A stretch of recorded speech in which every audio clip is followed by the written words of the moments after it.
Weight loss diet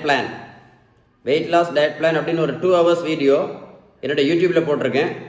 இந்த video time இருந்தால் கடைசி வரைக்கும் பாருங்கள். பார்த்தீங்க அப்படின்னா என்ன உணவு சாப்பிட்டா வெயிட்டு குறைக்கலாம், எப்படி சுகர் மாத்திரையை நிரந்தரமாக நடத்தலாம், எப்படி பிபி மாத்திரையை நடத்தலாம், எப்படி ப்ரெஷர் மாத்திரை நடத்தலாம், எப்படி எல்லா மாத்திரையும் படிப்படியாக குறைச்சி எப்படி இன்சுலின் நிரந்தரமாக நம்ம டீட்டெயிலாக சொல்லியிருக்கேன் இந்த வீடியோவில். அந்த கிளினிக் அந்த வீடியோ ஒரு 2 hours வீடியோ. அதில் கொஞ்சம் டைம் ஸ்பெண்ட் பண்ணி பாருங்கள், உங்களுக்கு ரொம்ப யூஸ்ஃபுல்லாக இருக்கும். சரியா? கண்டிப்பாக பாருங்கள். வேறு வீடியோ சர்ச் பண்ணி பாருங்கள், டீட்டெயிலாக போட்டிருக்கேன். இல்லை, தமிழ் வீடியோ தான். அதே மாதிரி அதில் இங்கிலீஷ் வீடியோவும் போட்டிருக்கேன். உங்களுக்கு English, if you want English video you can go through that English videos also. சரி, இந்த தம்பி பாருங்கள், 70 கிலோ வெயிட் குறைச்சிருக்கேன். 140லேருந்து 70 கிலோ. என்னோட ட்ரீட்மெண்ட் என்ன ஸ்பெஷாலிட்டி அப்படின்னா, ப்ரோட்டீன் பவுடர் கிடையாது, மாத்திரை கிடையாது, ஜூஸ் கிடையாது, ஓடும் பயிற்சி கிடையாது, ஜிம்மு கிடையாது, ஸ்கிப்பிங் கிடையாது, ட்ரெட்மில் கிடையாது, பேரியாட்ரிக் அறுவை சிகிச்சை கிடையாது, ப்ரோட்டீன் பவுடரு மாத்திரை இந்த மாதிரி எதுவுமே கிடையாது.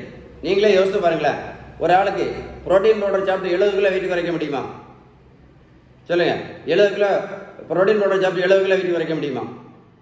இல்லை காலையில் டெய்லி 1 கிலோமீட்டர் ஓடின உடனே ஒரு 70 கிலோ வெயிட் குறைக்க முடியுமா? சொல்லுங்கள், நீங்களே சொல்லுங்கள், முடியுமா? எல்லாம் முடியாது. வெயிட்டு குறைக்கணும்னா ஒரு வழி மட்டும்தான் இருக்குது, ஒரே ஒரு வழி மட்டும்தான் இருக்குது, பேலன்ஸ்டு டயட். அதுக்கு பேர் தான் பேலன்ஸ்டு டயட். நம்ம வீட்டில் சாப்பிட்ற உணவில் உள்ள விகிதம், அடிக்கடி சொல்ல விகிதம், நல்ல கொழுப்பு சத்து, விட்டமின் சத்து, இனிப்பு சத்து, தாது பொருட்கள் சத்து, புரதம் சத்து, நம்ம வீட்டில் சாப்பிட்ற உணவில் உள்ள விகிதம் கரெக்டாக இருந்தால் மட்டும்தான் என்ன பண்ண முடியும் வெயிட்டு குறைக்க முடியும். இல்லாமல் 1 கிலோமீட்டர் நடைபயிற்சி பண்ணியெல்லாம் எப்படி 70 கிலோவில் வெயிட்டு குறைக்க முடியாது. உங்களுக்கு வெயிட்டு குறைக்கிறதுக்கு ஏதாவது உதவி தேவைப்பட்டால் கண்டிப்பாக கால் பண்ணி பேசுங்க.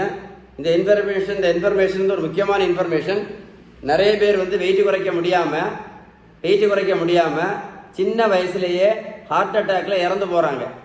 நீங்களே பார்த்துருப்பீங்க. நிறைய பேர் வெயிட்டு குறைக்க முடியாமல் சின்ன வயசுலேயே ஹார்ட் அட்டாக்கில் இறந்து போயிருக்கு, நீங்களே பார்த்துருப்பீங்க.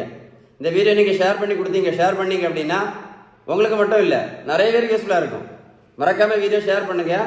இந்த வீடியோ சேவ் பண்ணி வச்சுக்கிடுங்க. நீங்கள் எப்போ டைம் இருக்கும் ஃப்ரீயாக போட்டு பாருங்கள், உங்களுக்கு கரெக்டாக புரியும். மறக்காமல் சேவ் பண்ணி வச்சுக்கிடுங்க. மறக்காமல் உங்கள் ஃப்ரெண்ட்ஸுக்கு ஷேர் பண்ணுங்கள். ஓகேவா? ஷேர் பண்ணுவீங்களா? உங்களுக்கு உண்மையிலே யாருக்கும் ஹெல்ப் பண்ணணும்னு விருப்பம் இருந்தால் ஷேர் பண்ணுங்கள். ஓகே.